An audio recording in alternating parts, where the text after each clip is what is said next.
Yeah, they surrender. They have nothing. GG. Wow, that was an insanely grindy game, and I love it. Hello YouTuber, welcome to this fine day, and today we are going to have a look at Tatsunari Toad Rider in Historic Brawl. This deck aims to win by, you know, playing Tatsunari, and then by having him on the field, you're able to produce a token over and over and over again by playing enchantments, and you leverage this with certain other effects in the deck.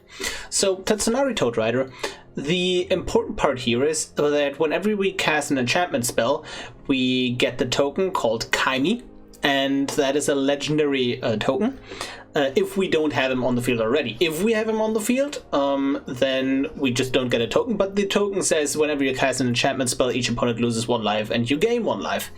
And it's obviously better to create a 3/3 than to drain the opponent by 1.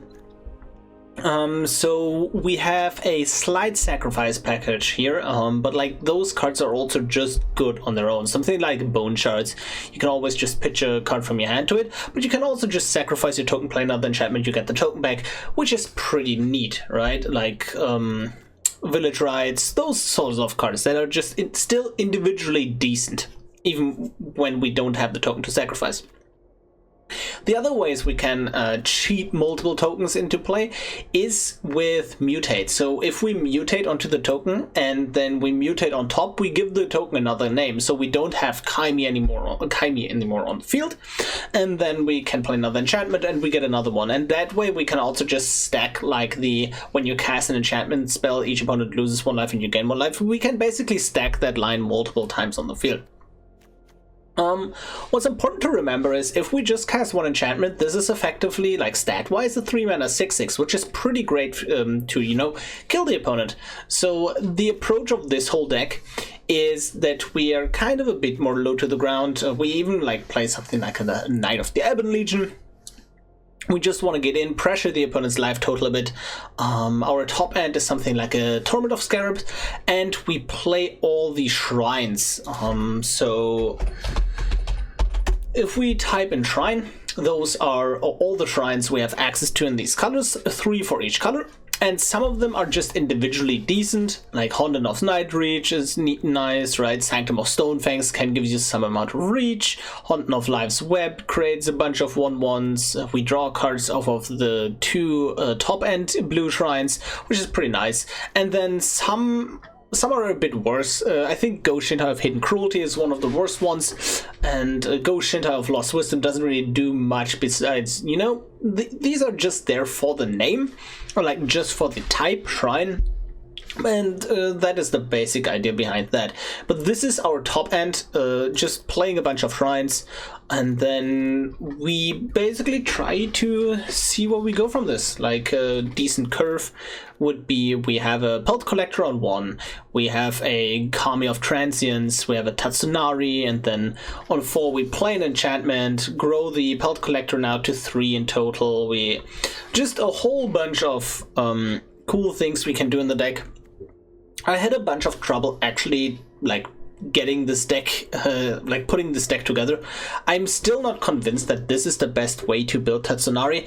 It is just the problem I have with Tatsunari is that the commander kind of requires a certain amount of enchantments to be decent, and then you're kind of stuck from there. If you just go full enchantments and like pure value, why don't you just play Muldrotha, right? And you can just bring back your sagas and whatnot with Muldrotha. So that I feel like Muldrotha for the pure value perspective is better, but it's just, I don't know.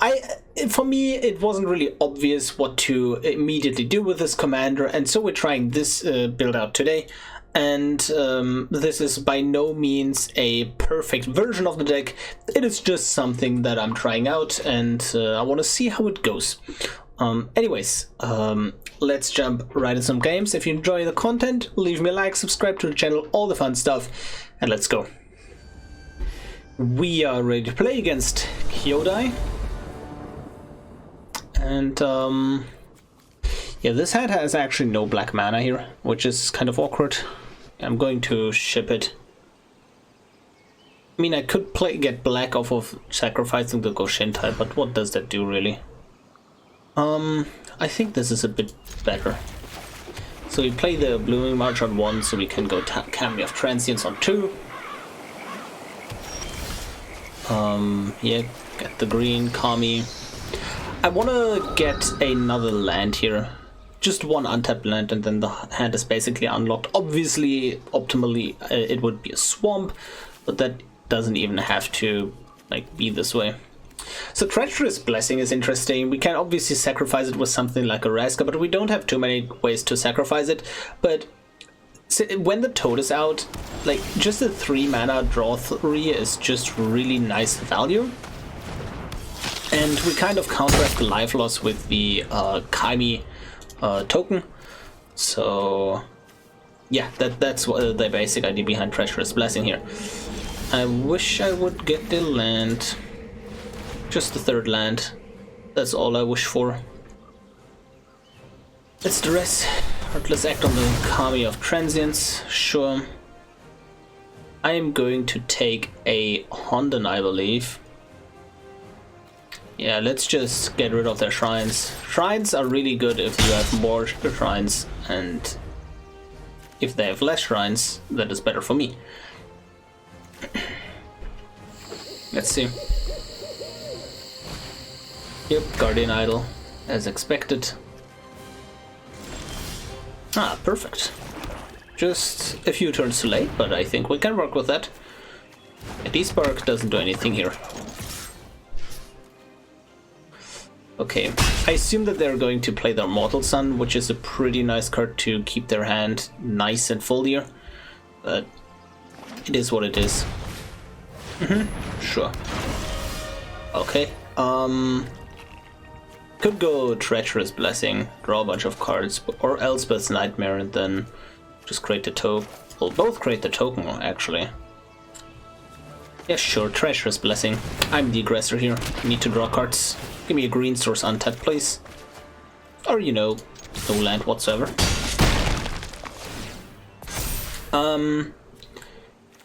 How hard will I grind here? I think I won't need the Mystic Subdual. I already have a Frogify.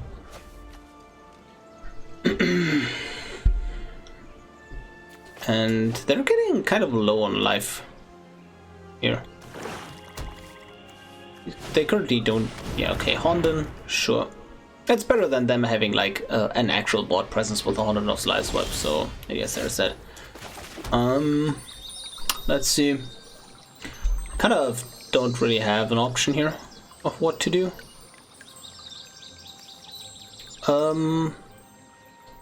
Sure, I'm swinging in. If they want to block the Knight of the Abbot Legion, yeah, thought so. Like, then the commander just dies. Now the basic idea is, I guess, just flood the board, but I feel like that... So I'm flooding the board with Pelt Collector and Ephemia, right? But I'm kind of inclined to just...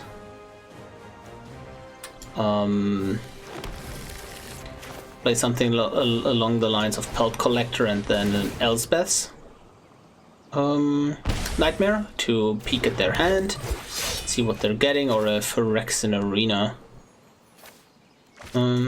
Sure, I want to peek at their hand. I want to know what's up there. I could have also just activated the Knight of the Abbot Legion to put them to like 3 life, well 4 life, because I wouldn't have been able to. Yeah, the Honden of Cleansing Fire is actually stabilizing the life total here. Okay, Setessian Champion, that's a reasonable card. Banishing Light on what I assume is going to be the Knight of the Abbot Legion. That's reasonable. Now the Elspeth's Nightmare is coming in handy. To activate. I can Frogify the Setessian Champion, so that's fine.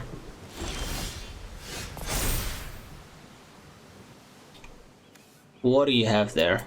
Oh, just the D-Spark. Okay. I think I'm always just activating this. So then... Ah man, now I wish I had the Mystic Subdual, right? Yeah, I'm just going to attack here.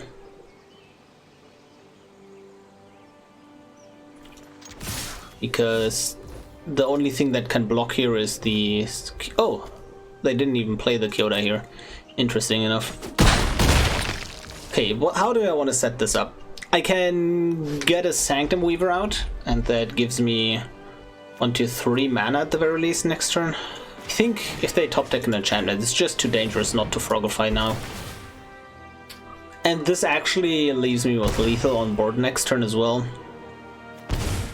I just want to stop their card draw here, because even if they block one of these, to clarify, I activate this and then it's basically like flying, but it doesn't actually have flying, but you know, can only be blocked by creatures with reach. So they had the one blocker win the Kyodai, but they were 3 lives, so yeah. GG. We are ready to play against Kodama of the Westry. And interesting hand. I think I can keep it. Kasmina's Transmutation is hopefully annoying for them. Death Touch is pretty good against green decks in general, even if it's on a 4 mana creature.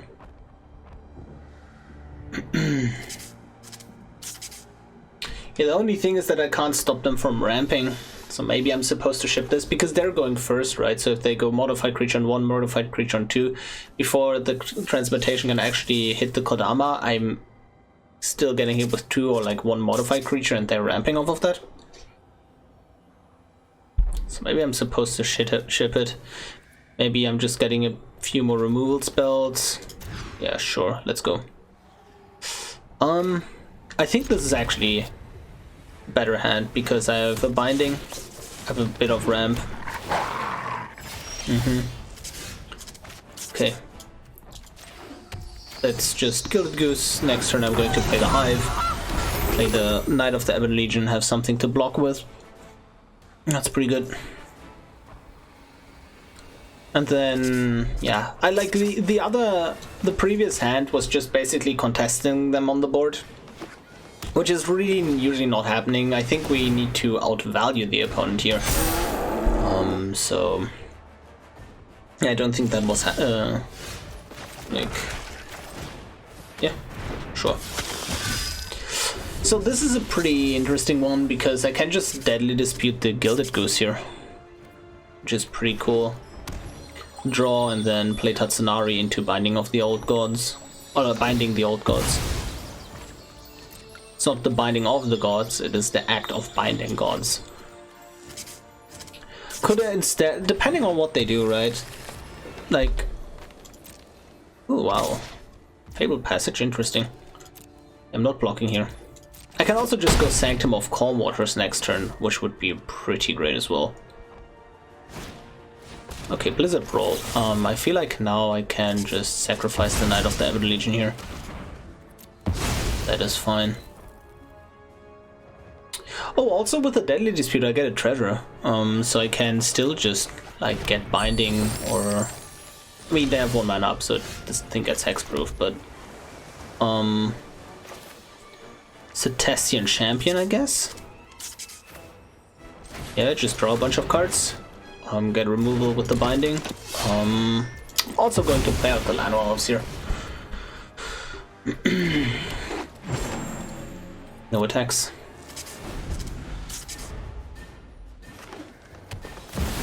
Yeah, Kodama happens. I'm going to let the Barkhut Troll hit me. It has Trample.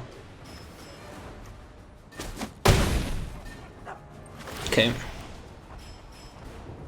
They're getting their ramp in, sure. I kind of feel like I want to save this binding here for something bigger. So I could go with Tatsunari into Dockside Chef to just get the enchantment out of the way, or I could go Sanctum. Sanctum plus Dockside Chef is also an option. Not sure if I'm supposed to do that though.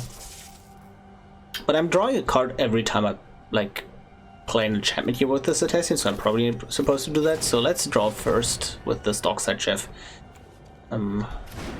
So let's see what we get. Ooh, that is a shrine, so yeah, I assume that I want to just play my shrines out here. shrine as fast as possible. Okay. So now the game plan currently is to create a big creature with the Cetacean Champion. If we have a creature bigger than the mono green deck, then we're in grave shade already. Yeah, Everbrook Caretaker is a very scary card here. If they put counters on the Barkite Troll, we're going to 100% binding the Barkite Troll. Yeah. So we're getting kind of low there, but they don't have mana up to get the... Oh my god, Ancestral Mask is insane. Don't think I will ever need this Elspeth's Nightmare. Yeah, anyways, they don't have mana up for the Barkite Troll, so I'm assuming that that's what I'm supposed to do here, and then I can binding and go Shintai. We're going to use the Ancestral Mask when they're like dead from it, basically. Go Shintai. And then no attacks. We're still on the defense here. Like we are not out because this thing is giving modified creatures trample. And yeah, can't jump trampling creatures. Well, we can, but it's pretty ineffective. So yeah, gotta grow the Cetacean Champion, and then we're probably putting the Ancestral Mask on the... Oh my god. Yeah, we gotta get rid of the Champion of Landhold for the Kenrith transformation here. That is just not what we want to see from their side. We'll basically always get the Triumph here. Draw 2. Sure. Don't need you. This. And now I think it's Tatsunari. Like, we have to Kenrith transformation. 100%. And we can just Tatsunari.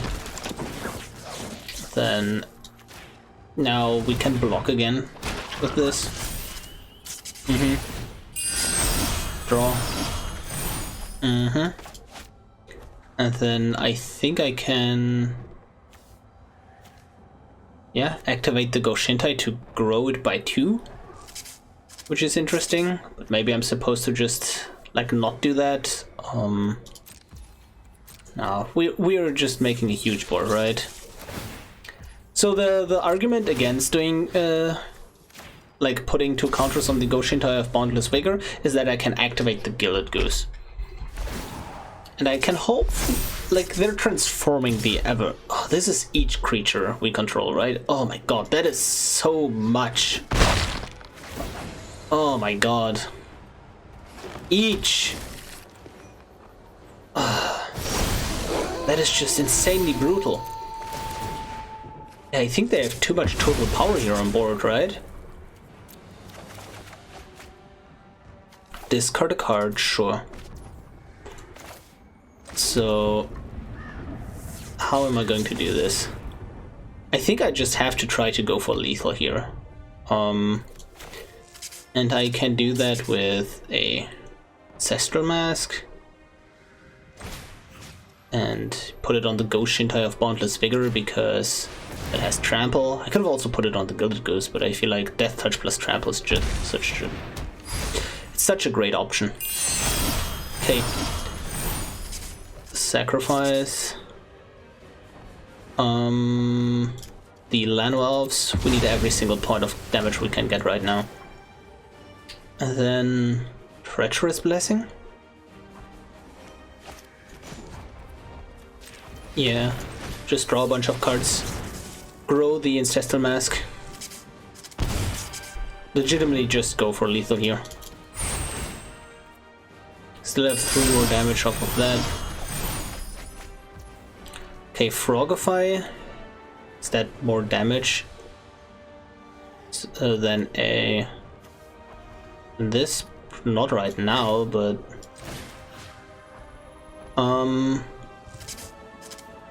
Yeah. Put it on the Gilded Goose. That actually buffs it.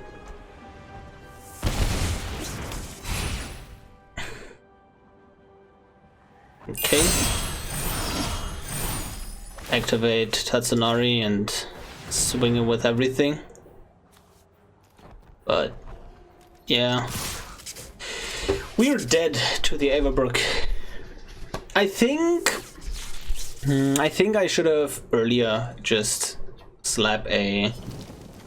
just put the Ancestral Mask on the Guild Goose and attack. Although this has reach as well. Yeah, no way we're winning this game. Oh, they're not creating a food token? They should have blocked and then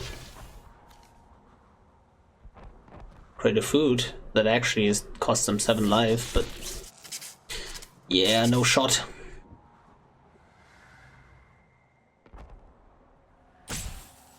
Man. An Everbrook Caretaker flipping is such a brutal card. Just gives everything hexproof and oh man.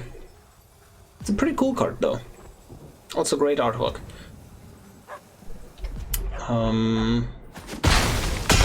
Yeah. They're going to 1. Yeah, basically just flexing. Yeah, that is a good game. GG. We are ready to play against Edgar Markov. And no blue lands, but also no blue cards in hand. Interesting. I still think this is probably a mulligan. Yeah, this is probably just better. Turn 2 Tatsunari, turn 3 just playing cards. Yeah, I like it. Ooh, and we have a Mystic Subdual for the commander. That is pretty good. Yeah, we can draw cards with Wizard Class and Omen of the Sea. Pretty great. So Lunark Veteran. So they have a life gain plan. Sure. Oh. Funny thing, if they kill my turn 2 Tatsunari, I can play another turn 3 Tatsunari through commander tax. Which is pretty good. But I would prefer to just jam that Watery Grave onto the field, get the blue source going. Yeah, second blue source would be nice with this hand. Yeah, Henny, sure. They can't swing in though. Ooh. We'll easily play this untapped. And then Ephemia. Don't think there is currently a way how to... Well, I can... So I could have gotten an enchantment into the graveyard here. Like, I can Mystic Subdual my own like creature and then sacrifice it with Phyrexian Tower and get all queued, but that is very likely not needed. Could trade my Tatsunari versus... Sure? Yeah, swinging with Tatsunari.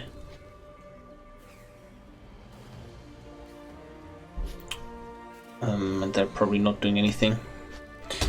Yep, and I hold up Mystic Subdual or Omen of the Sea. Either one is fine. Yep.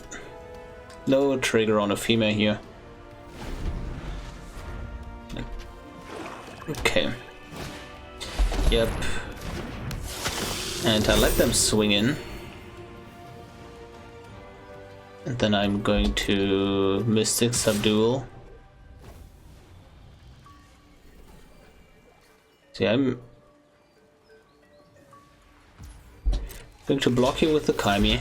They're going to give Yehenia indestructible by sacrificing the something here, probably the Lunark Veteran, I guess. Nope. Then I'm going to Mystic Subdual the Edgar. And now Jahani shrinks again, and they basically sacrifice their Skymarcher Aspirant for nothing. That's pretty good. And they just sacrifice it to get the coffin. Yeah, it's a decent play. And yeah, that was a pretty good exchange for me. There's our blue source, but kind of can't use it right now. I think I'm just going to lead on an Omen of the Sea here to see what I get. Even if I just get a forest in my hand, I can play the Snarl untapped, which is decent as well. And then I can play Wizard Class, swinging with just everything, probably trying to drain them. Ooh, Sanctum and Raska. Raska is interesting. I think I like the Raska, honestly. And just skip the Sanctum? Sure. Because I can actually play Raska here. So we swing in. Yep. And do I want to sack the Llanowelves or the Kaimi? Or the Raska? Let's probably just Kaimi. No, or Omen of the Sea, I think. It's better here. To say, oh no, I mean sacrificing to cast a Raska, so I need to sacrifice two things, or maybe one thing, depends, right? So I need to sacrifice for the Phyrexian Tower, and that's either Llanowelves or Kaimi. Yeah. Now if I... this is interesting. How much mana? 1, 2, 3, 4... Oh, let's just get greedy. So yeah, this Yahenni is going to be annoying. Yep. And we plus. Is it like minusing Yahenni just doesn't work? Sacrifice the Omen and draw a card. And we get an untapped zombie here, and now we have some enchantments to just, you know, do our thing, I guess. Overall, this is a pretty good situation. I can mutate the Kaimi. I think I want a board presence. I'm going to Sawdust Demolisher my own cards. And probably just taking the Okiba Reckoner right there. Interesting. Very interesting. Yeah, I'm going to block that. Yeah. Just sacrificing it to Yahenni doesn't matter too much. Okay, we have some interesting lines of play here for sure, because I get to play the Reckoner raid, right? Now I have my...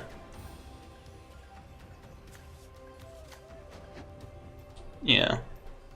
Now I just have Kaimi again. I'm going to sacrifice this zombie here. Yep. And I'm going to plus Raska. Oh no, yeah, I think I'm going to plus Raska, sacrificing this Okiba Reckoner raid as well. See what I get here. It's a Blooming March. So now do probably just Snarl, get the blue source out of the hand. Sawtusk, mutating. So I need to mutate like this if I want to... Do I want the Wizard Class or the Sanctuary on the field? I think I want the Sanctuary on the field, actually. So do this. Mutate. We mutate on top here. I could have mutated on Euphemia as well, which is pretty interesting, I think. Right, but now I can kill off my own land. So get a... Don't think I need another black source here. Yeah. Yep, kill my own land, create a green beast, play the Sanctuary. Now I get another Kaimi, because now this is Sawtusk Demolisher, not Kaimi. And I get to swing in for 2 in the air. And I have a pretty decent board presence, because like I have enough enchantments now that Euphemia is basically good for a couple of turns. I can... I get to draw cards if they target my things with basically anything. I have a 6/6 that is big enough to contest the Yahenni. Vindictive Vampire is pretty good, honestly. But overall, I think they are in trouble. I think they are in trouble. I get to sacrifice Kaimi every single turn again and again with my Raska Plus and just get it back. Before I do that, I'm probably just like swinging in with Tatsunari and Kaimi. Only the Duskborn can block there. Interesting. Oh, they're doing this for the Storm. Oh, that's pretty smart, honestly. I like it. Okay. Do I swing in now even with the Sanctum in hand? It's pretty... With the Sanctum in my hand, I'm kind of inclined to dump my mana into it, but I think I just want to swing in. Yeah. Just pressure the life total. So now these two are pretty hard to block. Only the Duskborn can block them. So swing in. Yep. And now I get to deploy the Sanctum of Calm Waters.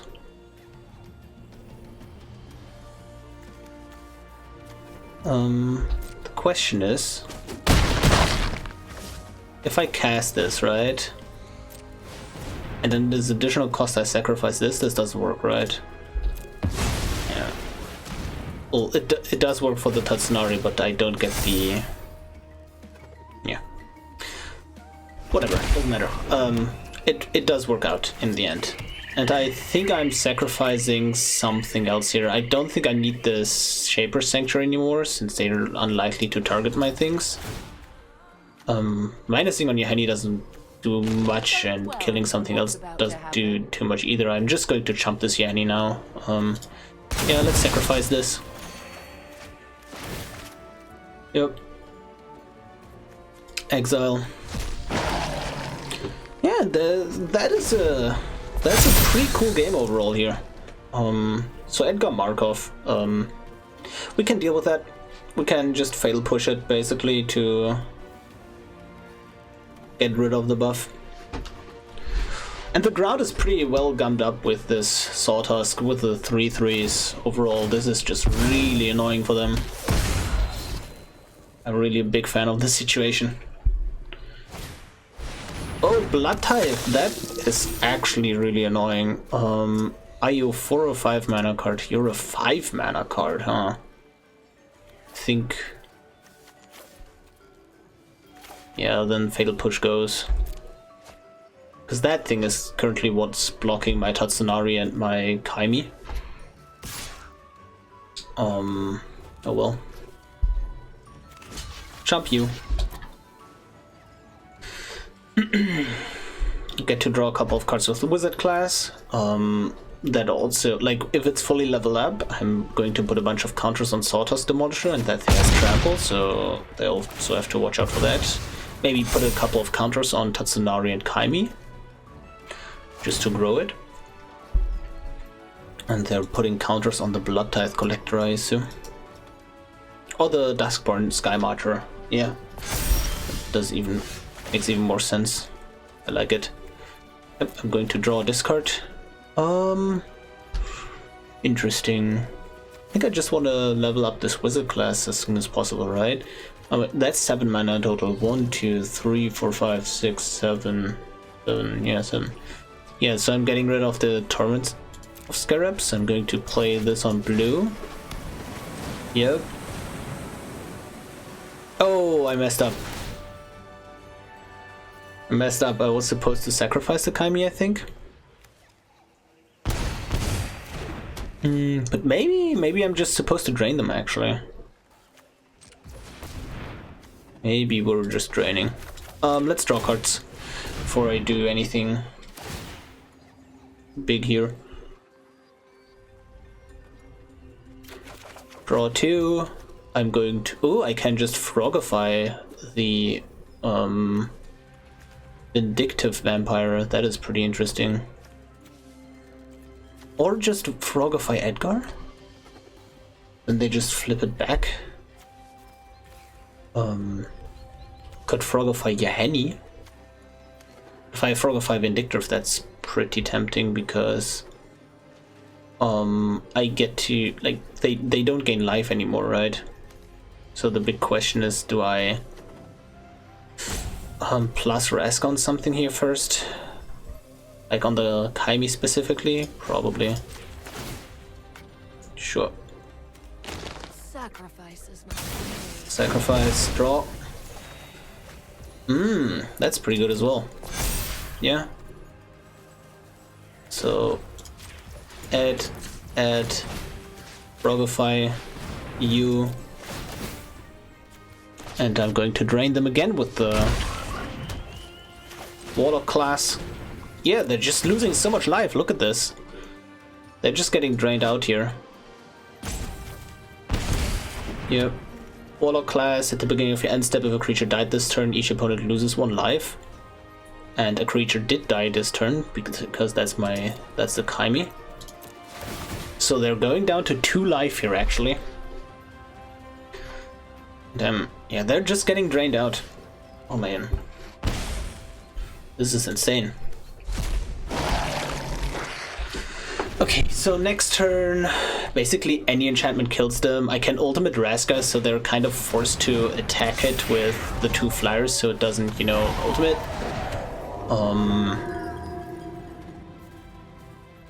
Yeah, they're in a super tough spot here.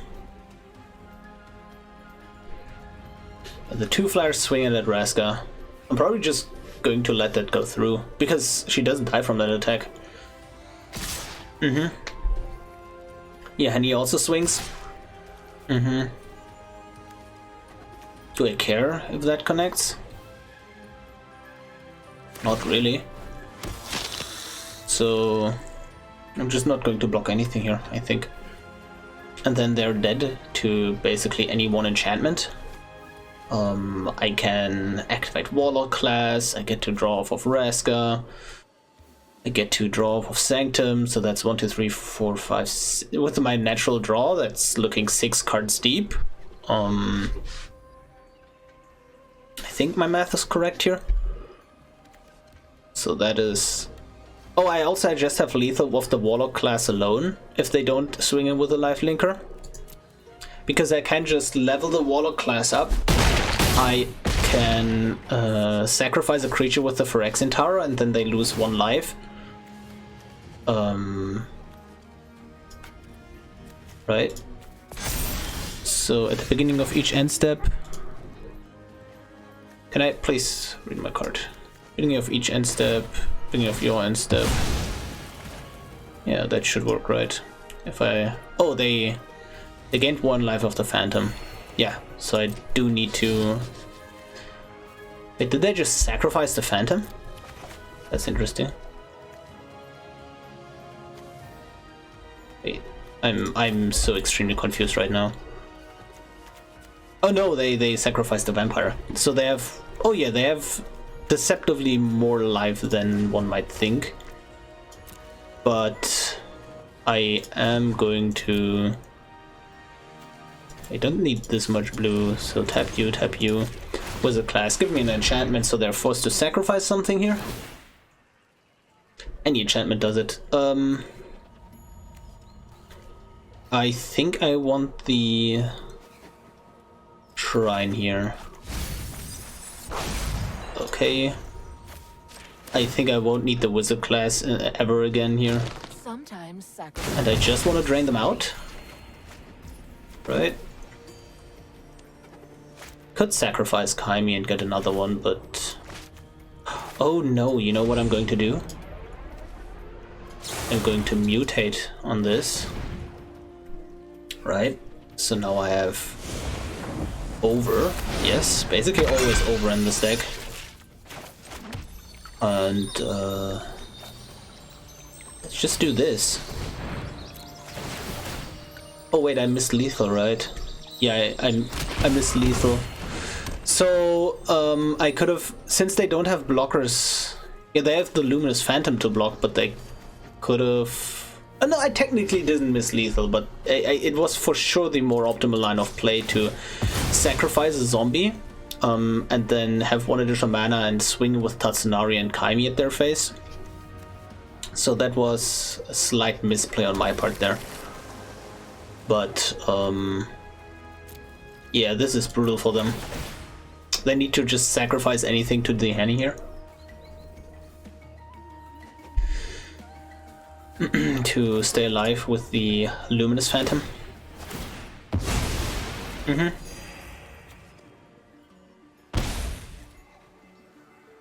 And I'm exiling this.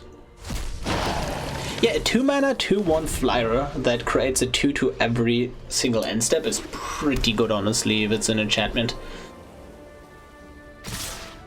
Yeah, and there is the desperation attack, as expected. So jump you. I am jumping you. Yeah, no, block you. Block you. Doesn't matter, right? Just you get blocked as well. Yeah, they surrender. They have nothing. GG. Wow, that was an insanely grindy game, and I love it. We are done with the games. I hope you enjoyed them as much as I did. And yeah, Tatsunari Toad Rider, it has potential. The commander definitely has potential, as you saw, especially in the last game. You saw like how draining somebody out, grinding out. That can be pretty cool. Like, you just get into these board stall situation, you get multiple copies of Kaimi through mutation, and just, you know, just drain them out. And that is pretty cool, I think. But ultimately, again, I am not sure if this is the optimal way to build Tatsunari at all. It just seemed, and you know, as like a pretty nice way to do it to me. Like, you just put your suggestions down in the comments, because I'm really interested how you guys build Tatsunari. And overall, I think it's a cool commander, but it's not the easiest to build around, I think. Yeah. Anyways, if you want to play this deck on a budget, what can you cut? What do you need? And this is definitely a deck where you need the lands. Like, look at this. You have a ton of rares. And with you need the lands, I mean specifically the color fixing ones. Even something like a Phyrexian Tower is not needed, right? Or like to these lands, like castles, man lands, you can replace all of these with basics, but you really want the color fixing, because like, look at this, we have double blue next to double black while we want to play green on one, and it's pretty hard on the colors. So unless you have like the lands, I wouldn't build this deck in the first place. If you have the lands, then let's see, let's go through this and see what the core is. And I think the core cards here are basically anything that draws you cards repeatedly, or like is just a decent threat. And out of these, honestly, it's Tatsunari Champion and Enchantress Presence. These are pretty good, right? Like Phyrexian Arena also just draws you cards. Treacherous Blessing is especially nice if you have a Raska Golgari Queen in your deck, because then you can sacrifice that to draw even more cards. Like Raska in itself is pretty good because you can repeatedly sacrifice Kaimi. So anything that, like, we don't have too many cards that can sacrifice for value, and that, but also don't have to sacrifice for value, and both options are decent, right? So yeah, Raska is definitely in a niche situation where it's pretty good if you have your commander, and it's also pretty good if you don't have your commander on the field, right? And then I think a lot of these cards are like, I think Skeletal Swarming is a decent finisher. I just haven't played it ever, to be honest. Like, I haven't like won with it ever. But I do think it can be a pretty threatening card. You want your cards that just synergize with enchantments, like just in general. But the problem is, like, so these synergy cards, for example, Ephemia, right? Ephemia, as you saw in the last game, can create a ton of creatures. But is it really a card that I would recommend, even if you want to build this deck? Because you're not going to, like, play Ephemia and anything else. Like, realistically, right?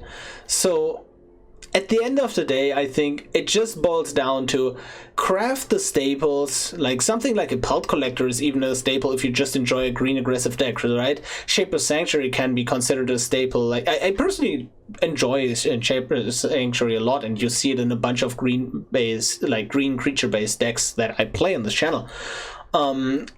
Just get your Thought Seizers, get your Inquisitions. Dark Ritual is not even like that good of a card in this deck, so you maybe not even need that, right? Get your Time Warps, and then the Enchantress Presence that has in Champion Phyrexian Arena. Those are pretty nice, but just get the cards that like you use in other decks, and don't...